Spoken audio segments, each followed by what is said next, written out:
¿Qué pasa, bestias? En el capítulo de hoy vamos a ver si te interesa o no utilizar argumentos de tipo booleano. Para ello, vamos a analizar el código de Framework Symfony y ver qué uso hacen de este tipo de argumentos.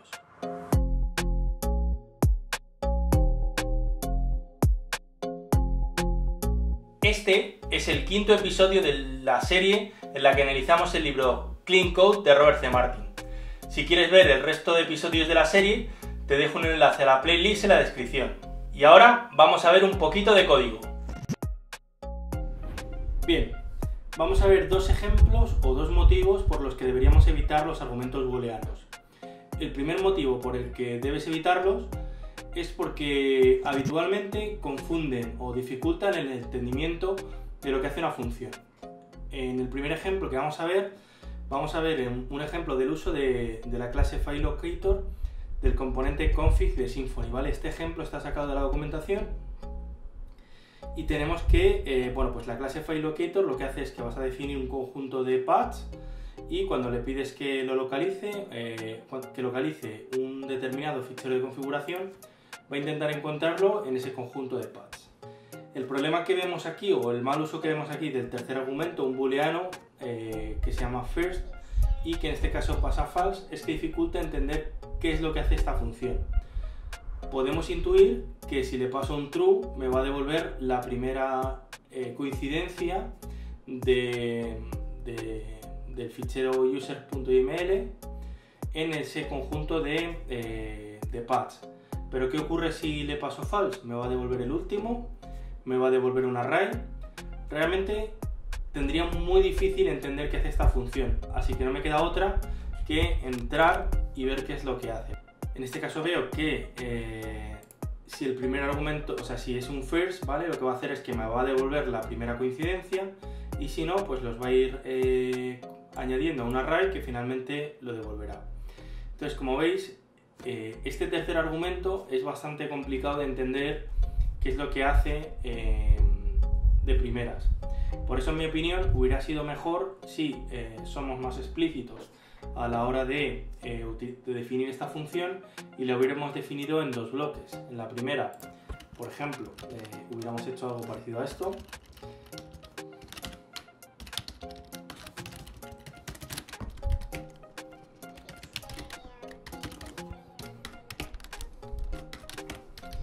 Y en la segunda hubiéramos hecho algo parecido a esto.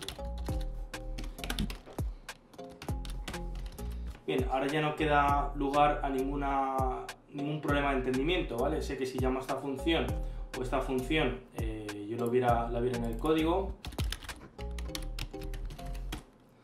perfectamente puedo entender que me va a devolver la primera coincidencia y si le pido que me los localice todos, que me va a devolver todas las coincidencias. Así que, bueno, habéis visto que es mucho mejor ser explícito a través del nombre, dividirlo en dos funciones y no dejar ninguna duda con respecto a qué hace cada una. Y respecto a la duplicidad del código, que podríais decir, bueno, pero has copiado y pegado una función, esto lo resolvería llamando desde una a la otra, o si no es posible, definiendo métodos privados, extrayendo métodos privados para las partes comunes, de forma que la duplicidad sería muy pequeña. El segundo motivo por el que debemos utilizar el uso de argumentos booleanos es porque normalmente cuando me encuentro ante un argumento booleano, lo más probable es que una función haga dos cosas. Una cuando le paso el argumento true y otra cuando le paso el argumento false. Como ya vimos en el episodio de funciones, una función debería hacer simplemente una única cosa y además debería hacerla bien.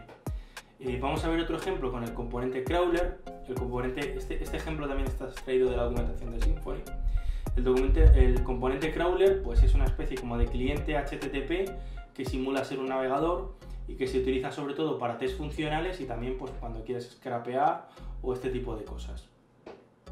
En este caso voy a analizar la función text, ¿vale? En la cual yo ya he parseado un HTML, ya he hecho un filtro sobre ese HTML y lo que hace la función text es devolverme el texto, ¿vale? Sin etiquetas HTML de lo que había en ese nodo, ¿vale? Y en este caso, si la sigo, pues tengo la función text que va a decir que si ese nodo está vacío, ¿vale? Si no tiene nada la query que le he pasado, pues me va a devolver un valor por defecto. Y finalmente, si le paso un true, lo que va a hacer es pues eliminarme espacios en blanco, saltos de línea y este tipo de cosas. ¿Vosotros pensáis que esta función, cuando una persona está definiendo una API, se le ocurriría o tiene sentido que tú hagas este tipo de cosas? ¿O es algo más de una necesidad que ha ocurrido, no de diseño, sino de que están trabajando o que estamos trabajando con el crawler y en ese momento la persona que lo está utilizando dice, y me vendría muy bien que además me limpiara los espacios en blanco? Entonces lo que estamos haciendo no es tomar una decisión de diseño, eligiendo un diseño elegante, sino digamos que una pequeña ñapa para que la función que tenía, que me hace una cosa, pues me haga una cosita más y sea un poquito más cómodo para mí para usarlo. Pero por otro lado lo que estamos haciendo es un poco estropear el diseño. Entonces, no sé qué opináis vosotros, pero en mi caso, o mi opinión, tanto esta parte, este true, no es intuitivo saber lo que hace, como además el diseño no queda muy elegante. Entonces, en este caso yo creo que, en mi opinión, ¿vale?, hubiera sido mucho mejor haber separado esto en dos partes.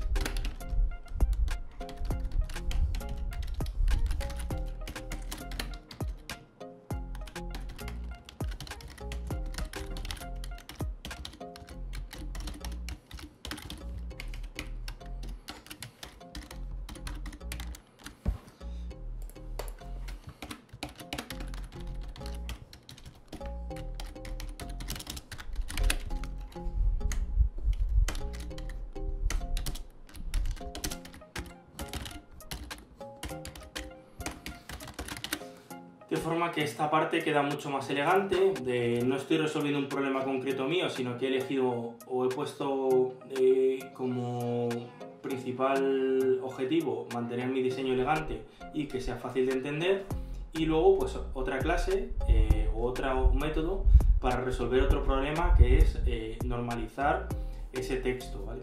Concretamente veremos en el episodio de funciones que probablemente esta clase normalized white space, perdón, esta función debería ir en otra clase, pero para este ejemplo creo que es suficiente con dejarlo aquí. ¿Qué te ha parecido el episodio de hoy? ¿Ha sido interesante? Me interesa mucho saber tu opinión. Quiero saber si habrías hecho alguna cosa diferente. Déjamelo en los comentarios. Y ahora quiero recordarte que he abierto un grupo privado de WhatsApp en el que quiero compartir todo el proceso en el que voy creando los vídeos, desde cómo hago los guiones, cómo grabo los capítulos o cómo elijo los temas. Si quieres formar parte de este grupo, esta es la última semana en la que lo voy a tener abierto. Y te dejo el enlace, ya sabes dónde, en la descripción.